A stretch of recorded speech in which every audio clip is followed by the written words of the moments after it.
The invitation arrived on a Tuesday, which felt like a personal attack. Dani had been having a perfectly acceptable morning up until that point.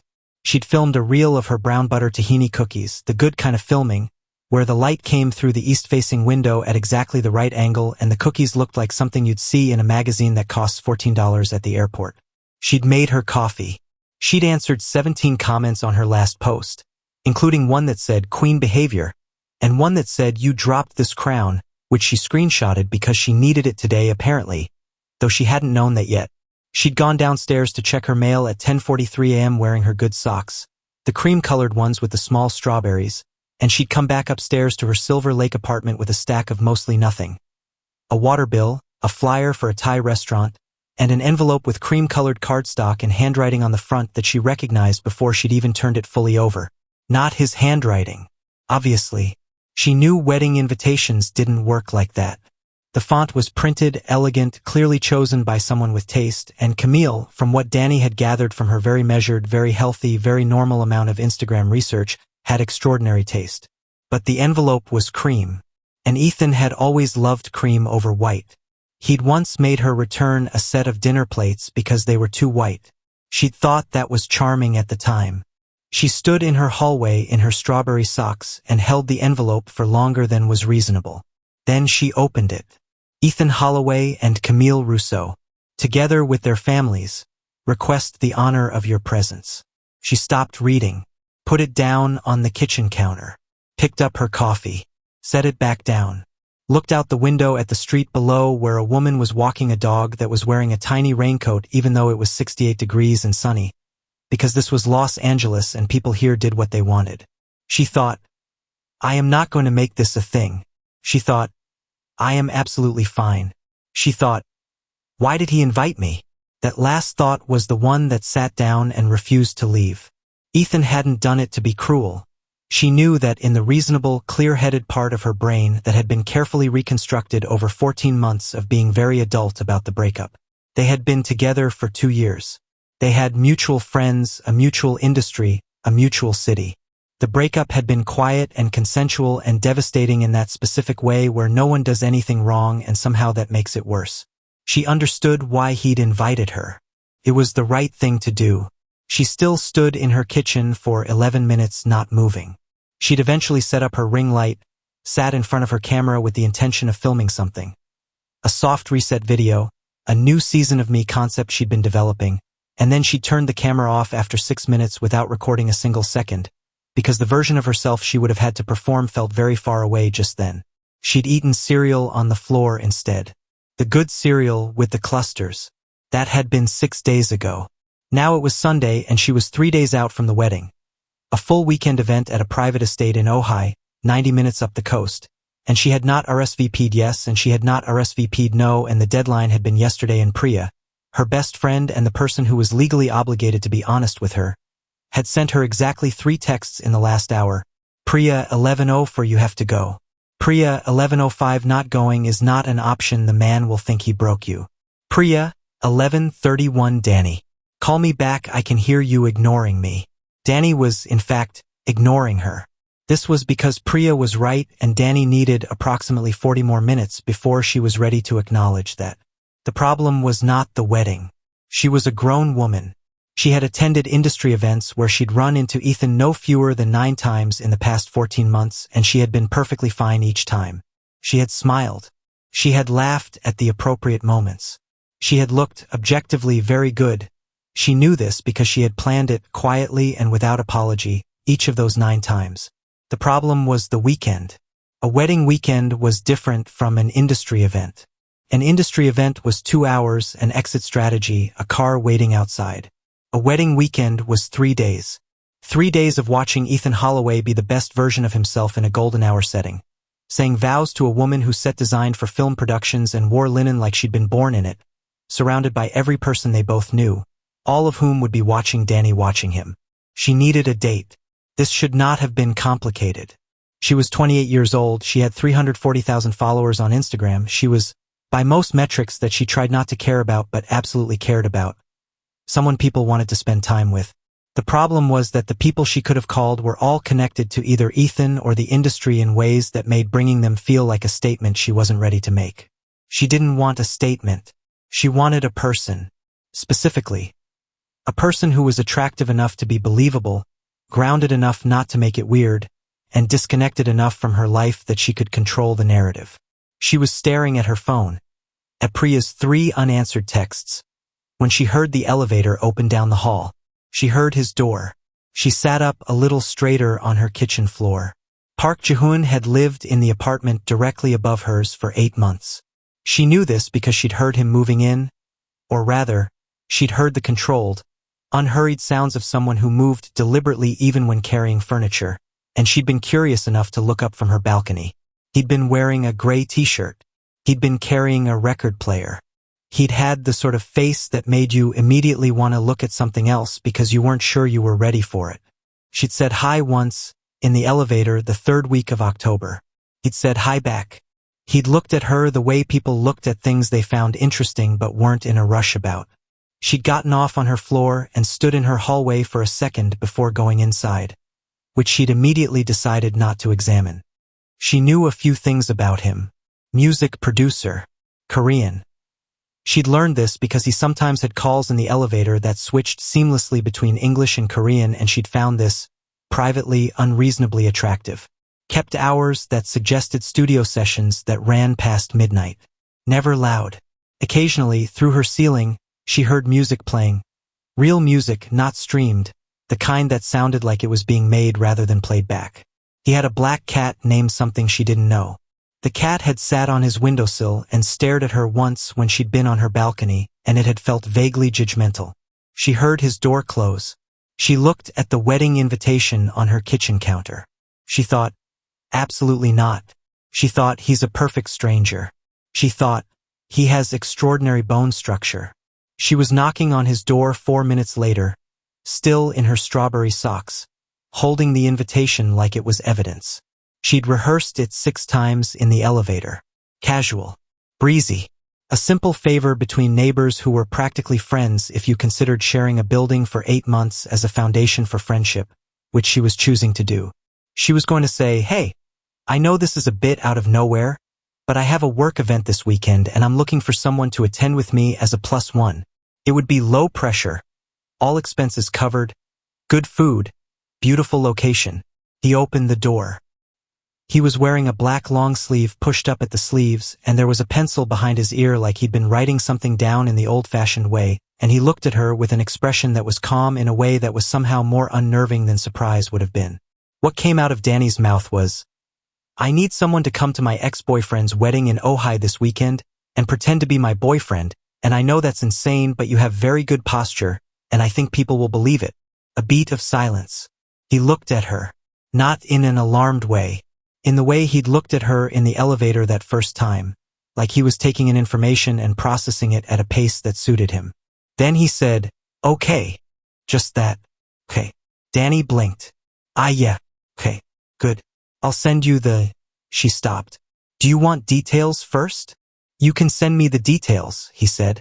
I should have led with the details. Probably, he agreed, but the way he said it didn't sound like criticism. It sounded like he found her slightly amusing, which was both better and worse than she'd expected. She stood there for another second. She'd planned for no. She'd planned for maybe. She had not planned for an immediate yes from a man who hadn't even asked her the name of the groom. I'll send you everything, she said. Thank you. Really? He nodded. Strawberry socks, he said. Yes. They're good. She walked back to the elevator. She pressed the button. She stared at the doors. He had said yes before she finished explaining. He hadn't asked a single question about the groom. He hadn't asked anything at all, really, and she was realizing, standing in the hallway in her strawberry socks, that she didn't know why, and that not knowing why scared her considerably more than the wedding did. She texted him the details at 9:47 p.m. on Sunday. The estate name, the address in Ojai, the weekend itinerary she'd printed from the wedding website, the dress code, garden formal, whatever that meant, and a brief, entirely reasonable message that she read back to herself 3 times to make sure it didn't sound insane. Dani, 9:47 hey. So here's everything. Friday check-in at 4 p.m. Welcome dinner Friday evening. Rehearsal brunch Saturday morning. For guests too apparently. Very thorough. Ceremony Saturday 5 p.m. Reception after. Then brunch Sunday before checkout. I'll cover the gas and any incidentals. I'm a really good cook, so I can also feed you for the next 2 weeks as payment, which I realize is a strange offer, but I mean it genuinely. Let me know if you have questions. He replied in 4 minutes, which she would not read into. Jihoon, 951 I'll drive. What should I know about the groom? She stared at that for a moment. Not a question mark. Just a period. Like it was a statement of intent. What should I know about the groom? She typed several things and deleted them all. Then she wrote, Ethan Holloway, creative director. We dated for 2 years. It ended 14 months ago. He's a good person. We just stopped working. He's not the villain of the story. She sent it before she could reconsider the honesty of it. He didn't reply for a while after that. She turned off her lamp and lay in the dark, not reading into his silence, which she did very unsuccessfully. He texted at 11:58 p.m. I know who he is. She fell asleep before she could respond, and in the morning she told herself this was fine and didn't ask what he meant. They left on Friday at noon. He drove a car that suited him perfectly, a dark slate gray Volvo that was clean in a way that didn't feel compulsive, just considered. Good speakers. She'd been slightly worried he'd play something she didn't know how to react to, but it was understated and atmospheric, the kind of music that felt like weather. She waited until they merged onto the 101 before she took out the folded piece of paper from her bag. I made a list, she said. He glanced at the paper. Back at the road. Okay. Of rules. For the weekend. Ground rules. She unfolded it. I know it seems excessive, but I want us to be on the same page. Read them to me. She cleared her throat. 1. No kissing on the mouth. If we need to suggest intimacy, a forehead or temple is fine. 2. If you call me anything, call me babe. Not baby. Babe. There's a distinction I don't have time to explain, but trust me, it matters. 3. Don't let go of my hand when Ethan is in the immediate vicinity, within 20 feet, let's say. 4. If someone asks how we met at a gallery opening in Echo Park. 6 months ago. You approached me first. She was watching him from the passenger seat. He was watching the road. His expression was the same as when she'd knocked on his door. Calm, attentive, taking it in. 5. She continued. If I squeeze your hand twice, it means Ethan is nearby and I need you to look at me like I'm the most interesting person in the room. Which I realize is a lot to ask. It's not a lot to ask, he said. It's a bit of a performance. Looking at someone like they're interesting isn't a performance, he said. It's just paying attention. She didn't have a response to that, so she looked back at her list. 6. If we're ever asked directly about the status of our relationship, how serious, are we exclusive, that sort of thing, follow my lead. 7. I'll brief you on the key people. Priya, my best friend, will be there and she knows the truth, so don't worry about her. Marcus. Marcus is Ethan's best man. Extremely perceptive, might try to get information out of you. Be vague. And 8. Is there an 8? He asked. Something in his voice. Not amusement exactly. More like the beginnings of it. 8 is more of a general guideline. She folded the paper. If something feels strange or uncomfortable, tell me. I'm not trying to put you in an awkward position. He was quiet for a moment. The music shifted to something with more piano in it. Outside the window, the city was giving way to hills. Anything else? He said. She considered. I think that covers the main infrastructure. Infrastructure, he repeated. The framework, right? She looked at him. He was still watching the road, but there was something different at the corner of his mouth now. Not quite a smile. The potential of one. You think this is funny, she said. I think you're thorough, he said. That's not funny. It's interesting. Interesting.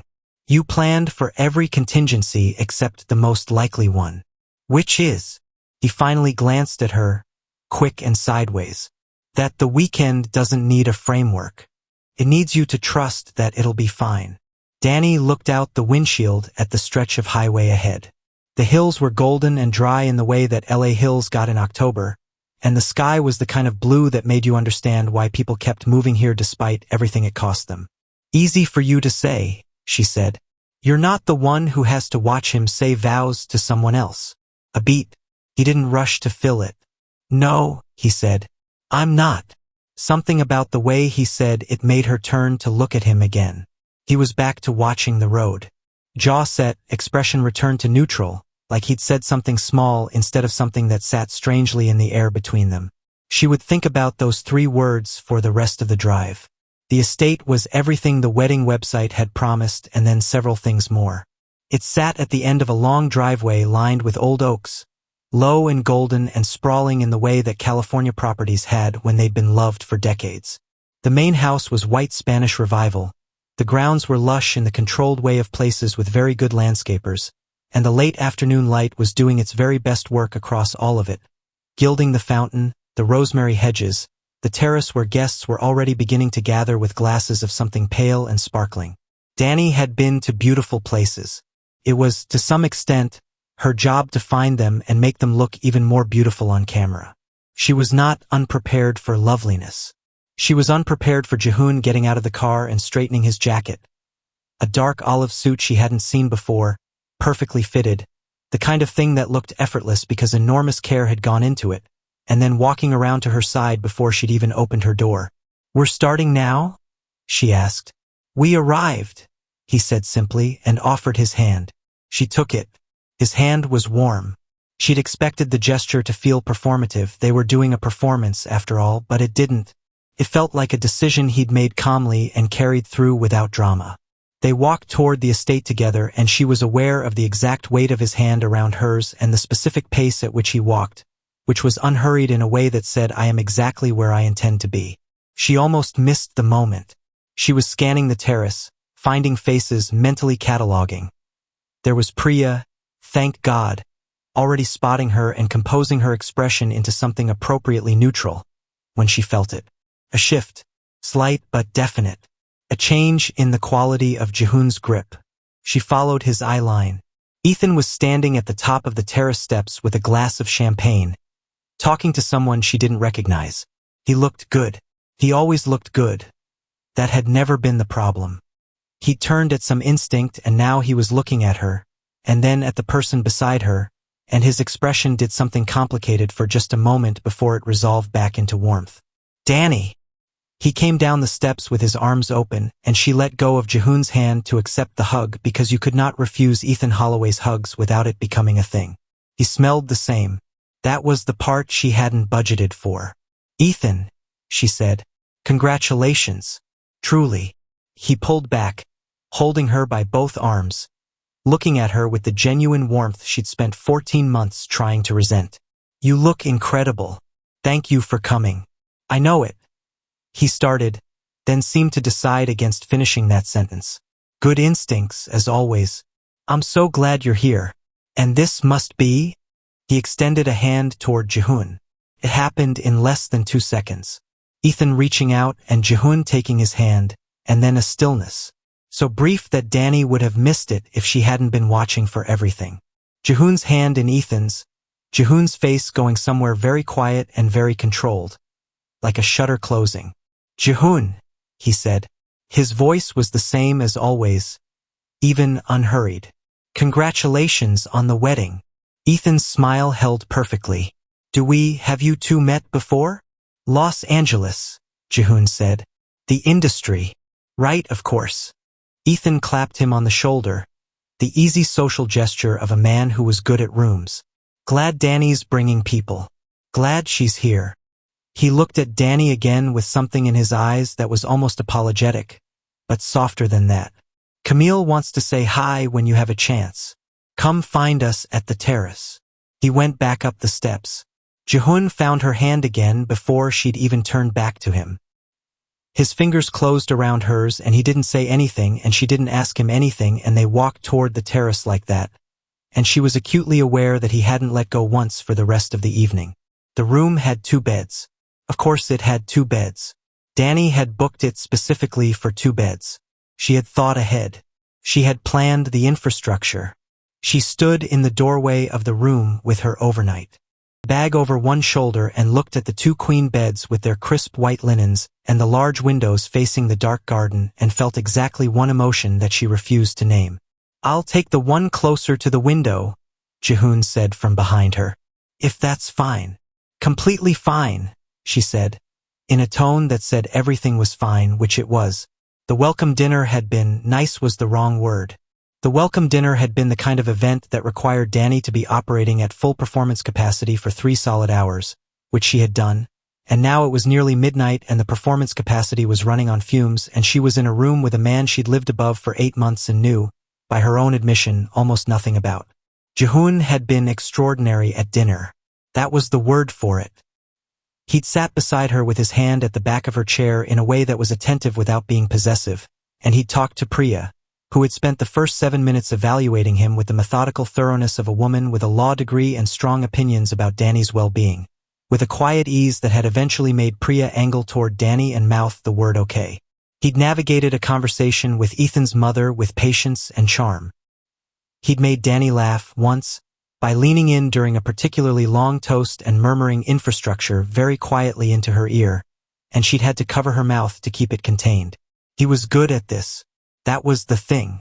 He was good at it in a way that didn't feel like performance. She wasn't sure if that made it better or worse.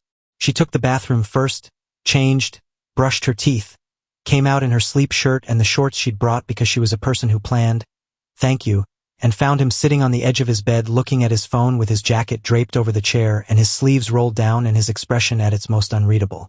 "Bathroom's free," she said. "Thanks." She got into her bed, pulled the very excellent duvet up. The estate had thought of everything. The room was perfect, softly lit, the garden outside pressing its dark quiet against the windows. She could hear crickets. In Los Angeles you forgot about crickets. He went to the bathroom. She lay in the dark and stared at the ceiling and listened to the sounds of the estate settling into night around her, and she thought about the moment on the terrace steps. Ethan's hand, Jihoon's shutter-closing stillness, and she thought about "I know who he is," which he'd texted and never explained. She thought about asking and then thought about not asking, and then he came back and the lamp on his side of the room cast a low warm light and she heard him get into his bed and the room went quiet. 5 minutes passed. She could tell he wasn't asleep either. "Can I ask you something?" she said to the ceiling. "Yes. You don't have to answer." "I know." She turned her head to look at him in the low light. He was on his back, arm behind his head, looking at the ceiling too. "When you said you knew who he was, Ethan, what did you mean?" A pause. "Not defensive. More like he was deciding exactly how much was the right amount to give. We've crossed paths in the industry," he said. "He did some work that overlapped with mine a while back." "Good overlap or bad overlap?" Another pause. "It wasn't good for me." She absorbed this. She wanted to ask more and she could feel that he'd given her as much as he intended to give right now, and she found, surprisingly, that she respected that. She turned back to the ceiling. "He's not a bad person," she said. "I want to be clear about that. What happened between us, he didn't do anything I could point at. He just gradually became someone who was looking for the door. I could feel it happening for months before it did. I kept thinking if I was better, more interesting, if I made better content, had better parties, was easier to be around." She stopped. "That's a lot to share with someone you've spoken to 4 times. 6, he said. She turned her head. "What?" "We've spoken 6 times. Not 4. He still hadn't moved, was still addressing the ceiling in that particular way he had of making neutral conversation feel like something more specific. "Elevator in October. The hallway in November you were carrying a Dutch oven. March you were arguing on the phone on the front steps and I came in behind you. June you asked me about the parking situation on our street. And today, twice." She stared at him. "You remember all of those?" "I have a good memory," he said. No particular inflection, just fact. She was quiet for a moment. The crickets continued outside. Someone laughed, distantly, from another part of the estate. A guest still awake, still at it. "What was I arguing about?" she asked. "In March. You were saying that the photographer had used the wrong filter and you'd asked specifically for, he paused. Something. You were specific about the something. Film grain warm tone, she said. I'd asked for it twice. You sounded like you were ready to go to war about it. I was. Something happened at the corner of his mouth in the low light. She was learning to watch for that, the place where his expression moved when something amused him. Can I ask you something? He said. Fair trade. He was quiet for a second, which she was learning was just how he assembled sentences, carefully, with intention. If he had asked you to stay, at the end, would you have? The question landed with a soft weight in her chest. She thought about it honestly. She owed him that, given what she'd just shared. I don't know, she said. I think I would have stayed out of stubbornness more than love. And I think some part of me knew that, which might be why I didn't fight harder. She exhaled. That's a hard thing to sit with. Most honest things are, he said. She looked at him again. He turned his head and was looking back at her now, and in the particular quality of that lamplit dark, with the crickets outside and the distant sounds of the estate, she felt something clarify inside her that she couldn't quite name. Not attraction, or not only attraction, but recognition. The feeling of being seen with some accuracy by someone who wasn't performing interest. You should sleep, he said. You have to be charming at brunch in 8 hours. I'm always charming, she said. I know, he said, and turned back to the ceiling, and that was the last thing either of them said. She fell asleep replaying it. Not the whole conversation, just that last part. I know. The wedding brunch was held on the main terrace at 10 in the morning, when the Ojai light was at its most cooperative. Warm without being harsh, the kind of light that smoothed everything and made the terracotta pots and the white tablecloths and the people gathered around them look like a painting of themselves. Dani noticed the light first, as she always did, with the specific eye of someone who spent her professional life hunting for it. She noticed the flowers, ranunculus and garden roses, soft and unpretentious. She noticed the hand-lettered menus and the small glass vessels of olive oil on each table. She noticed that Camille was wearing a simple white sundress and looked like she'd been designed for this terrace specifically, which Dani found extremely unhelpful. She was compiling all of this the way she always compiled things. Cataloging the beauty, filing it away, constructing the mental caption. When the server came to the table and looked at Jihoon, and Jihoon said, without consulting her, without hesitation, Oat milk for her, please. For me? Black. Dani turned her head. He was looking at the menu. You knew that, she said. He glanced up. Knew what? My coffee order. Oat milk, no sweetener. Yes. He returned to the menu. She stared at the side of his face. He had a very good profile. She had noticed this before in the objective, observational way she noticed all aesthetically interesting things, but she was noticing it now with considerably less objectivity and significantly more unsettled feelings about what he'd just said. How do you know that? She asked. A beat. He seemed to consider whether this question needed answering, or perhaps how to answer it with the appropriate amount of information. You order it in the elevator sometimes, he said. When you've come up from getting the mail and you're carrying something from the cafe downstairs. I've seen the cup. A pause. 3 times, minimum. 3 times, she repeated. You're right, it might be 4. I don't track it deliberately. She faced forward. She picked up the small glass of water in front of her and took a sip and looked at the rosemary hedges beyond the terrace and thought about what it meant that he knew her coffee order from a combination of elevator sightings that he'd been tallying without either of them agreeing to that. She filed this information in a folder she did not yet have a label for. Priya sat down across from them 2 minutes later, arriving with the efficient energy of someone who'd already done a full social lap of the terrace and gathered intelligence. She set her mimosa down, looked at Jihoon, looked at Dani, looked at Jihoon again. So, Priya said, how did you two meet again? Gallery opening in Echo Park, Dani said. 6 months ago. He approached first, Jihoon said, at exactly the same moment, and then corrected himself smoothly. I approached first.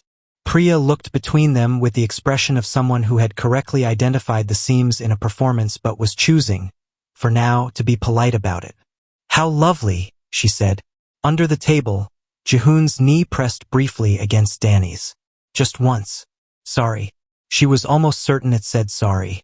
She pressed back. It's fine. Priya watched this with enormous and carefully contained interest. The brunch unfolded the way these things did. In layers of conversation, the passing of bread, the gradual thaw of strangers who'd been thrown together by someone else's love and were making the best of it. Dani talked to Ethan's aunt, who was visiting from London and had opinions about California produce. She talked to one of Camille's friends, a set decorator named Jules who was funny and warm and asked Dani good questions about her work. She was in the middle of a conversation about sourdough fermentation timelines when she felt Jihoon's hand find the back of her chair. Not on her. On the chair. The back of her chair, which was not touching her at all, except that she felt the warmth of his hand through the slats and the specific, considered weight of it. Like he was reminding the room without reminding her. She kept talking about sourdough. She was doing very well. Later, when Jules had moved on and the table had thinned to just the two of them for a moment, she turned to him and found him looking at her. Not in the way someone looks when they've been caught looking. In the way someone looks when they've decided looking is simply what they're doing. What? She said. Nothing. He reached across the table for the water carafe and refilled her glass without being asked. You were good just now. With Jules. You made her feel like she was the most interesting person at the brunch. She was interesting. Yes, he said. But you made her feel it. That's different. That's a skill. Dani looked at him for a moment. She thought, I don't know what to do with you. She thought it very clearly in those exact words, and she thought it about his coffee order knowledge and his conversation counting and his hand on the back of her chair, and now this quiet observation offered without agenda. Jihoon, she said. Why did you say yes? When I knocked on your door. You said yes before I even finished explaining. He was quiet for a moment. He set down the water carafe with the same measured deliberateness with which he did everything. When he looked at her, there was something in his expression that was more present than his usual calm, closer to the surface. Does it need a reason? He said. Most things do. Some things are simpler than a reason, he said. Sometimes you just know what you want to do. He held her gaze for one beat too long. One beat past the territory of casual, into the territory of something else entirely, and then Priya materialized from nowhere with a topped-up mimosa and a look of dangerous intelligence. So, Priya said, settling back into her chair, Jihoon, what kind of music do you produce? The moment dissolved. Jihoon turned to answer her and Dani looked at the roses in the center of the table and thought about what he'd said and the way he'd said it and tried, very sincerely, to organize her thoughts into something manageable. She was failing at that. She realized with a start that she tried to hide behind reaching for her mimosa. Fine. She was actually fine. The morning sun was warm. The food had been good. Ethan was across the terrace laughing at something Camille had said and Dani felt, instead of the hollow scrape of loss she'd anticipated, something more like the absence of pain, the scar over the wound, the place where something had been and healed. She looked at Jihoon, still talking to Priya, patient and engaged. She thought, I don't know when you started paying attention to me. She thought, I don't know what to do with the fact that you did. She spent the rest of the morning pretending not to think about it, and she was, by any objective measure, very bad at it. The afternoon was golden and unhurried in the way only afternoons at places like this could be, the kind of ease that money and careful planning could manufacture, where everything ran on time and smelled of lavender and nobody had to think about anything harder than which cocktail to have next. Dani had, against all reasonable expectation, been having a good time. She and Jules had continued their conversation from brunch and discovered a mutual obsession with a particular YouTube channel about fermentation science. She'd talked to Ethan's college roommate, who was easy and funny and treated her with the comfortable warmth of someone who'd heard her name enough times to feel like they already knew each other. She'd stood with Priya at the edge of the terrace for 20 minutes, watching the late afternoon lights stretch across the hills, and Priya had said very quietly, He keeps looking at you when you're not looking. He's performing the role, Dani had said. Dani, Priya had said, with the patience of someone who loved her and had very limited tolerance for willful blindness. He looked at you before you came over here. He looked at you while you were talking to Jules. He looked at you during brunch when you were doing that thing where you gesture with your hands when you're excited about something. I don't do that. You absolutely do that, and you know it. Priya sipped her drink. I'm not saying it's a problem. I'm saying look at the data. Dani had looked at the hills and thought about data. She was thinking about it still. On her third glass of something sparkling, standing near the garden's stone wall while a small cluster of people discussed a film she hadn't seen, when she noticed Ethan had moved. He was at the far end of the terrace, near the steps down to the lower garden, and he wasn't with Camille or the wedding party. He was standing slightly apart, in the way people did when they wanted a moment of air from a busy weekend. And across the terrace, moving through the guests with his particular unhurried quality, was Jihoon. She watched him reach Ethan without quite understanding why he was moving that direction. Not with purpose exactly, it didn't look calculated. It looked more like a man who had been waiting for the right moment and found it, and was now walking toward it the same way he did everything else. Calmly, without hesitation. She couldn't hear them. They were too far away, and the afternoon hum of the party covered whatever they were saying. She could only see their faces. Ethan, who she knew in the way you knew someone you'd loved. His face when he was charming, his face when he was caught off guard, his face when he was performing ease he didn't fully feel. He was doing the last one now. And Jihoon. She had never seen Jihoon look like that. He wasn't angry.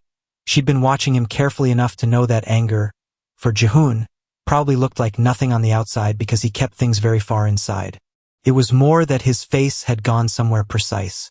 Something had risen to the surface that he usually kept below it. He said something 2-3 sentences not long, and Ethan said something back that made his jaw shift slightly, and then Jihoon nodded. Once. And that was it. Ethan turned back toward the main terrace and Jihoon stood there for a moment in the garden. Not moving. She was there when he got back. She'd moved. She'd made it look casual, natural. She'd been moving all afternoon. Nobody was watching. She told herself all of this, so that she was near the path from the lower garden when he came up the steps. He saw her immediately. Something in his expression adjusted. "Hey," she said. "Hey." She handed him the glass of water she'd picked up from a passing tray. He took it without ceremony. "What was that?" she asked. She said it gently, the way you said things when you knew someone might not want to answer. He drank some of the water. He looked at the garden, at the hills beyond the estate's wall. Nothing important. "Jihoon." "It's fine," he said. It needed to be said. It was said. He looked at her. "It's fine." She searched his face. He was back to himself, the surface composed, the shutters in place, except for something small around his eyes that she was learning to read. Some tightness that said, "Not entirely." She wanted to push. She wanted to say, "You drove me to a wedding this weekend for a reason that isn't just kindness to a neighbor, and that reason just walked back up the terrace steps, and I would like very much to know what it is." She didn't push. "Okay," she said.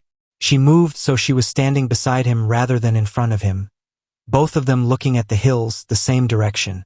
She felt him exhale. "Thank you," he said quietly. He wasn't looking at her. For what? Not asking. She thought. "I'm asking everything with every part of me except my mouth." She thought.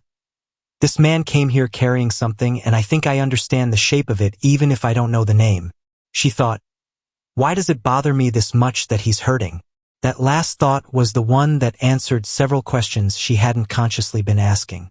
She'd come here to prove something. She had her own wound to carry. 14 months worn smooth at the edges but still there, still hers. She'd knocked on his door with an agenda and a list of rules and the very clear plan of feeling okay.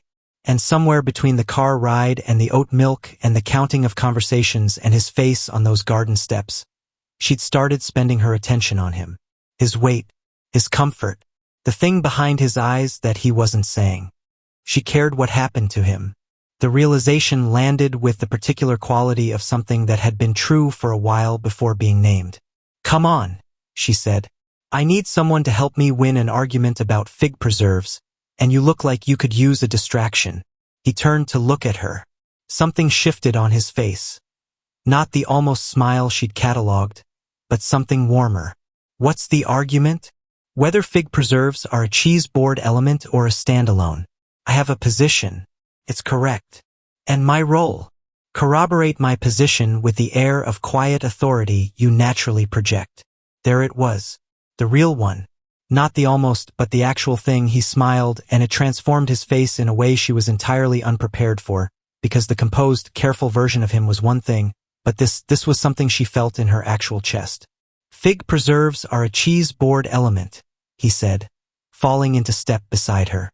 Standalone is a dessert application and should be treated accordingly. Finally, she said, someone worth arguing with. His hand found the back of her waist, light and warm, guiding her up the terrace steps. She was almost certain it was real. The cocktail hour before the reception had soft lighting and a jazz trio and an open bar with a very good Negroni, and Dani was on her second one, standing near the window with the last of the day's amber light coming through it, when the song changed. Something slower. Something with more strings and less rhythm. The kind of song you noticed. She was mid-conversation with Jules about a restaurant in Atwater Village when she felt Jihoon approach from her left. She'd become aware of him the way you became aware of things that you were paying close attention to without admitting you were paying close attention. And Jules said, "Oh, I'll let you," with a knowing smile that Dani clocked and stored for later examination. "Dance with me," Jihoon said. Not a question. Not quite a question. The kind of sentence that grammatically contained a question mark, but behaviorally was something else. She looked at him. He looked back with that quality he had. The patience that wasn't passivity, the stillness that wasn't distance. "People are watching," she said. "We're a couple," he said. "We're supposed to dance." Which was entirely true and completely not the point. But she set her Negroni down on the windowsill and took his offered hand. The floor was half full. A handful of other couples. The parents of the groom swaying together near the center, Jules and her girlfriend finding each other from across the room with the specific magnetism of people who didn't need to look for each other anymore. Jihoon's hand went to her waist and she put hers on his shoulder and they found the tempo together, which happened more easily than it had any right to. He led well. She'd somehow known he would. "You're tense," he said. He wasn't looking at her. He was looking at some middle distance over her shoulder, which let her look at him, at the line of his jaw, the particular way he held himself. Upright without stiffness, present without performance. "I'm not tense," she said. "Your shoulder is," he said, and pressed it lightly with the hand at her back, and she felt the whole thing release in a way she hadn't known she'd been holding it. "That's embarrassing," she said. "It isn't." She let herself breathe. The music was good. The light was soft.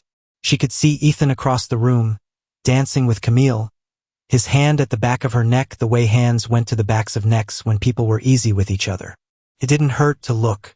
This was the thing she hadn't expected, that it wouldn't hurt, or that it would hurt differently. The way healed things sometimes ached, not with loss but with the memory of what it had cost to get to healed. She looked back at Jihoon. He was looking at her now. "What?" she said quietly, because they were close enough that quietly was all that was necessary. "You're looking at him," he said. "I was just. You don't have to explain it."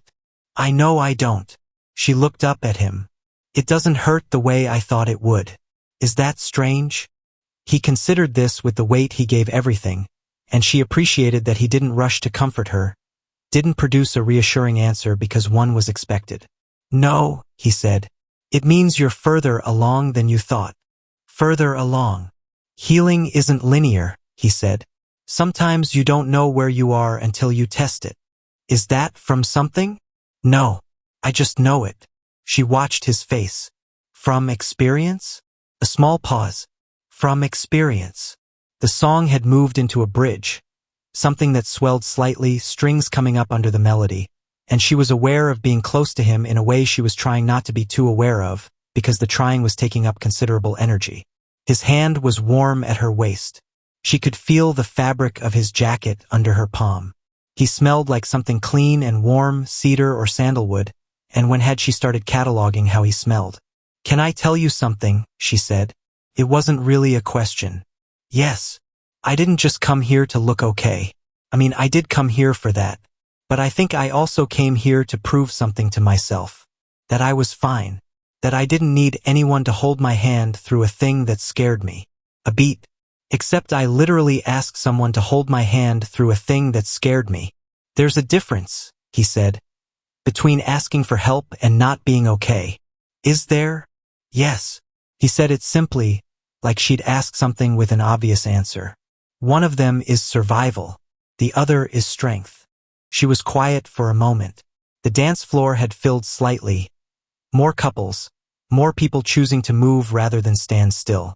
The night had fully settled outside the windows, and the room was warm with candlelight and low conversation and the particular alchemy of a good event doing exactly what it was built for. She was aware that they'd drifted closer, that the formal distance of the dance's beginning had decreased without either of them deciding it should, that her hand on his shoulder had moved, incrementally, and was closer to his neck now than his shoulder. He noticed too. She could tell by the slight change in his breathing, the way his hand at her waist pressed just barely more firmly. He lowered his head. Not much, just enough that when he spoke it was close, meant only for her, below the music and the other voices and the general noise of the evening. Dani. The way he said her name, not like a greeting, like an answer. Yeah, she said, barely sound, more breath than word. I should tell you something. Her heart did something she would not describe to anyone. Okay. He was quiet for a moment that stretched long enough to contain several lifetimes. She could feel him assembling it, whatever it was, with the care he brought to everything. And then someone's hand landed on her shoulder from behind. Dani! Oh my God! You look incredible. I haven't seen you in forever. She turned. It was Maya, someone she'd gone to school with and hadn't seen in 3 years. Arriving with the enthusiastic disruption of someone who read rooms imperfectly but meant extremely well. Dani smiled. She talked. She introduced Jihoon, who was flawlessly composed, because of course he was. The song ended.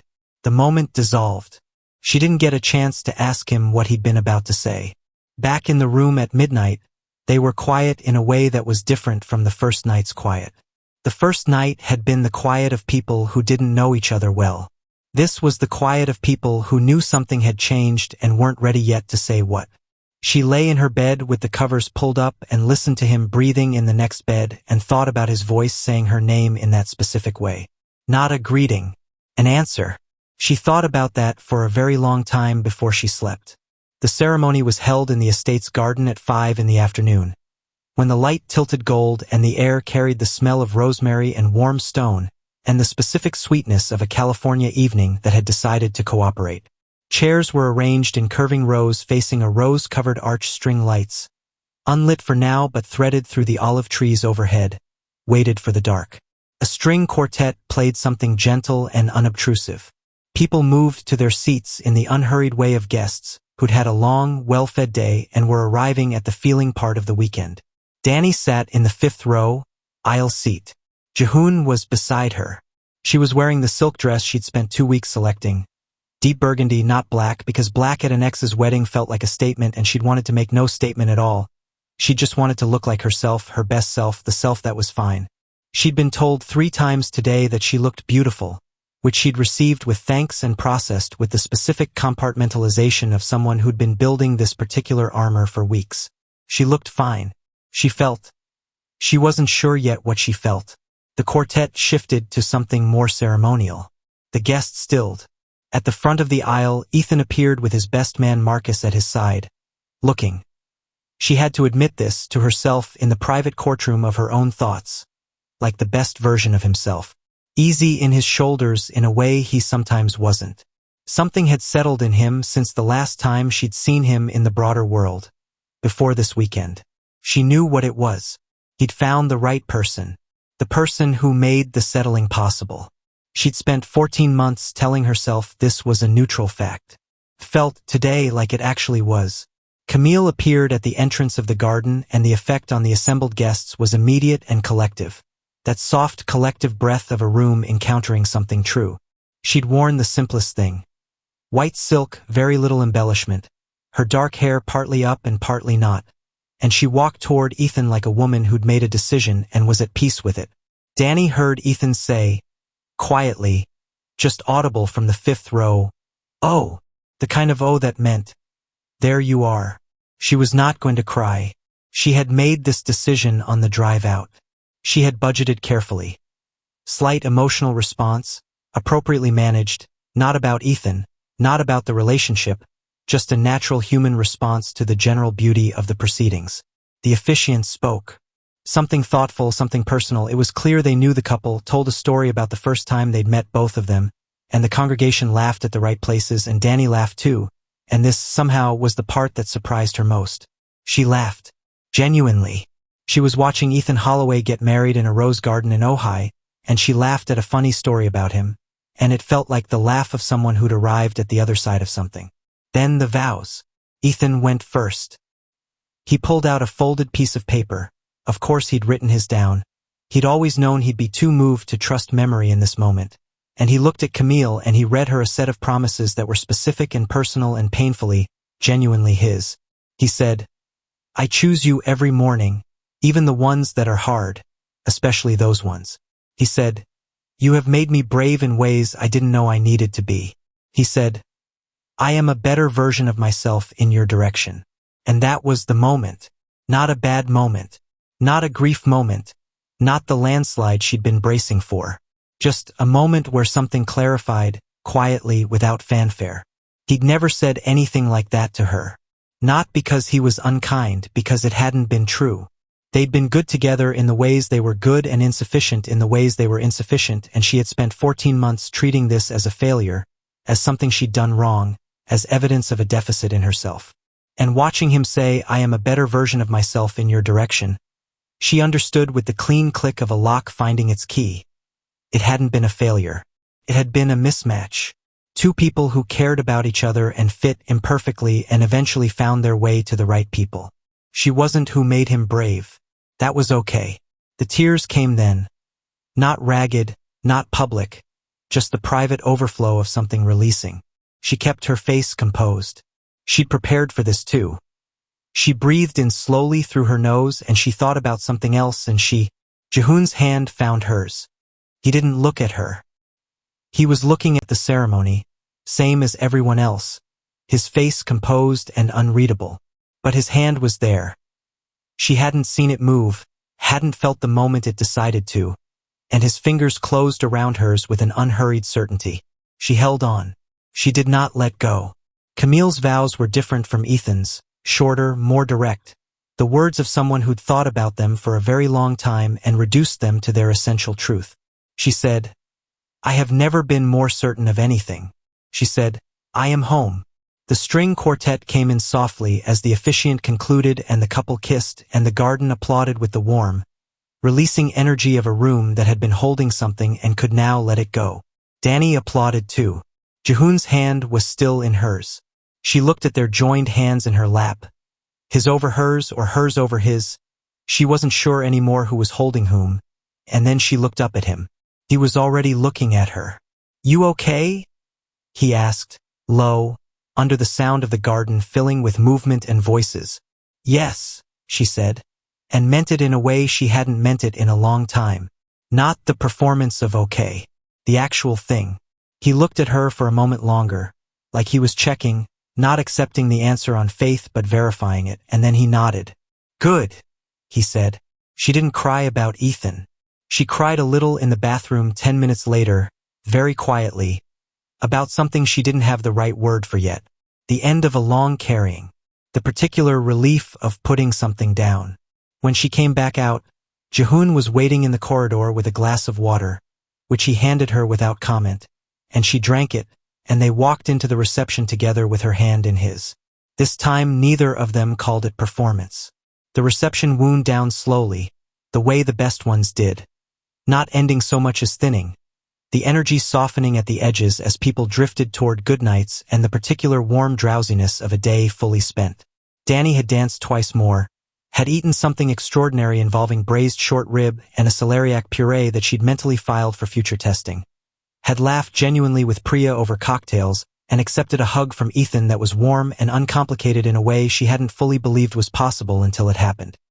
He'd said, "I'm glad you came," and she'd said, "Me too." And both of them had meant it, and neither of them had needed it to mean anything more than that. It was past 11 when she found Jihoon out on the lower terrace. He was standing at the stone wall at the edge of the garden, looking at the hills that had gone dark and vague under a half-moon.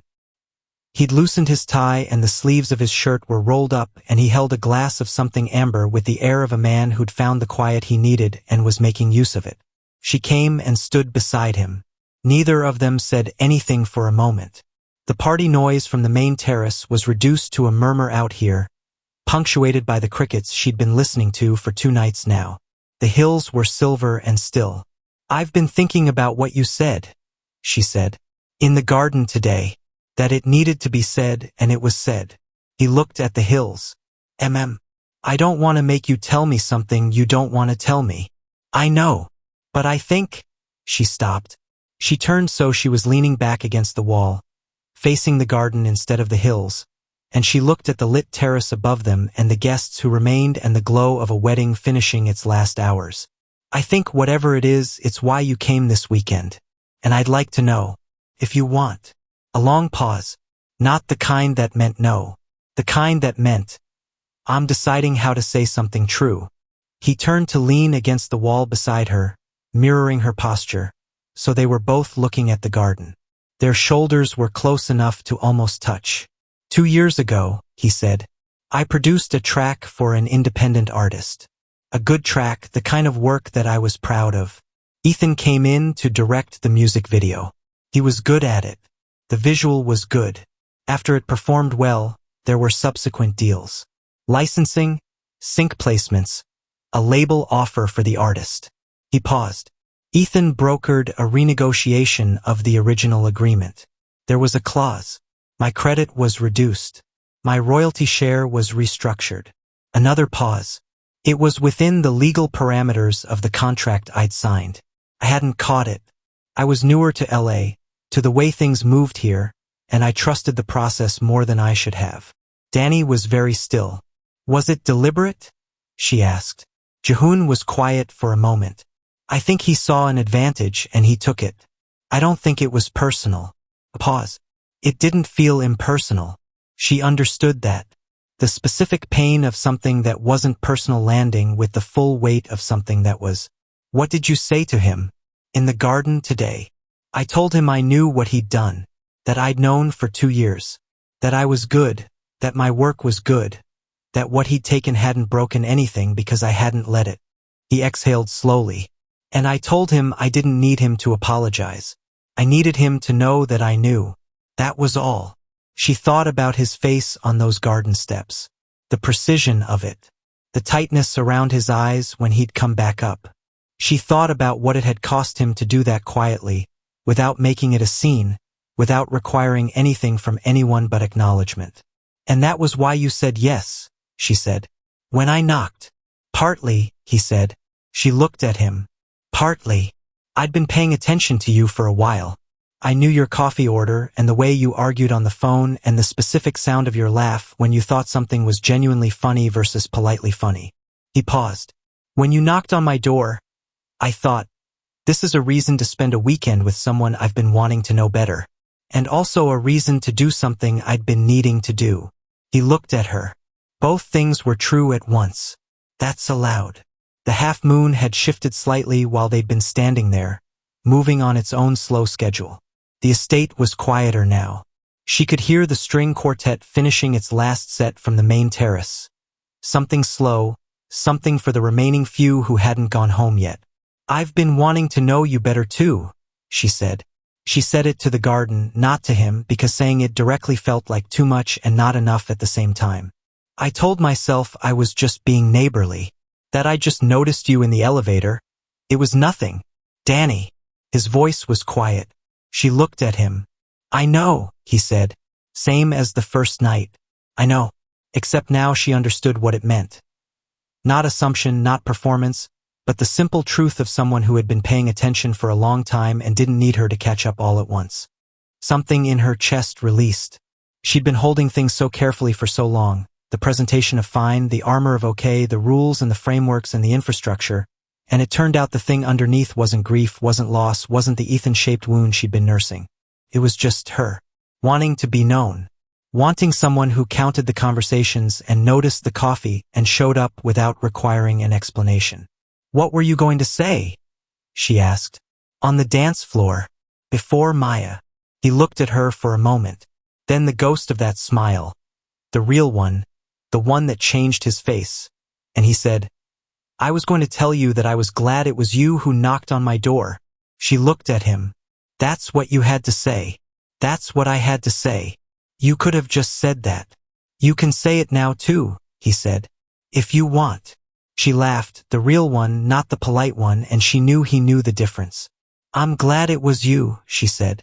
I'm glad you said yes. I'm glad you drove. I'm glad about the rules even though we didn't need most of them. I'm glad. She stopped. I'm not going to list everything. You can if you want. I'll listen. I know you will, she said. That's the whole problem. He reached out.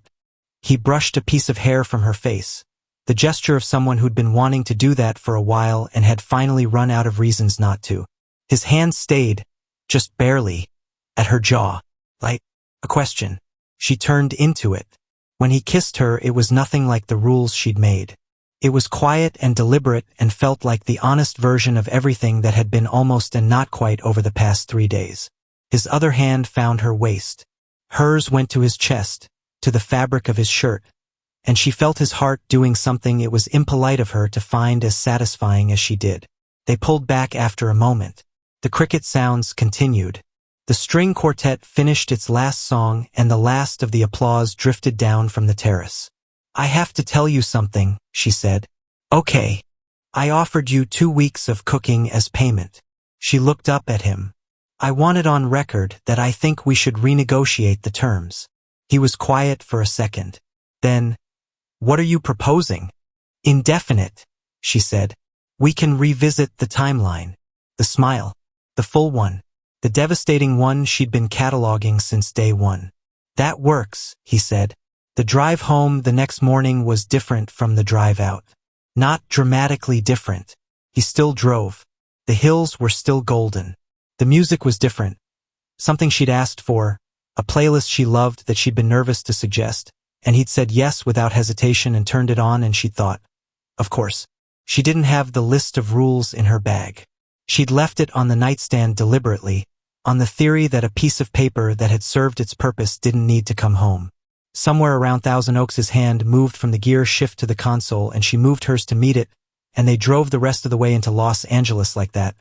Her thumb tracing the inside of his wrist, the city coming back up around them, Silver Lake getting closer, and she thought about the weekend and the rules and the terrace and the vows and all the things she'd come to prove and how none of them had needed proving and how the thing she was bringing back was nothing she'd planned for. She was bringing back the particular quiet of a man who counted conversations. The weight of his hand. The way he said her name. They parked in the building's lot. He cut the engine. The building was the same, the lot was the same, the Silver Lake Sunday morning outside the car windows was the same. Unhurried, warm, a dog walker going past with 4 dogs and the ambitious energy of someone who'd said yes to too many things. So, she said. So, he said. I'm going to make shakshuka, she said. I always make shakshuka on Sunday mornings because the light in my kitchen is best on Sundays. I have good eggs. I have the right tomatoes. She paused. You could come down. He looked at her. The light in your kitchen is best on Sunday mornings? East-facing windows. The morning light comes through at. Yes, he said. She smiled. She couldn't entirely help it. You didn't let me finish. I know. He picked up her hand and pressed his mouth briefly to the back of it, the formal version of something that was not formal at all. And then he got out of the car and came around to her side and held the door and she took his hand and stepped out into the Los Angeles morning. They took the elevator up. She got off at her floor. He rode up one more. She was halfway through chopping tomatoes. The light was, as promised, extraordinary, when she heard a knock at her door. She opened it. He was standing in the hallway in the clothes from the drive home, except he was now holding his black cat, who regarded Dani with the same slightly judgmental expression she remembered from the windowsill incident. She wanted to come, he said. Dani looked at the cat. The cat blinked slowly. What's her name? Dani said. Sable. He paused. She's very opinionated about food, so this could go either way for you. A critic, Dani said. Perfect. She stepped back. Come in. He came in. Sable immediately jumped down and began a methodical inspection of Dani's apartment, moving from the bookshelf to the ring light stand to the stack of food magazines on the coffee table with the thoroughness of someone executing a plan. Jihoon found a spot at her kitchen counter. He watched her go back to the tomatoes. After a moment, "Can I do anything? You can tell me how long you knew about the east-facing light," she said, not looking up from the cutting board. A pause. "The first week of November," he said. "I saw the quality of it through your balcony when I was on the rooftop." She put down the knife. She turned and looked at him. At this man with his rolled sleeves and his good posture and his cat conducting a property assessment in her living room, and she felt something she hadn't felt in 14 months. Maybe longer.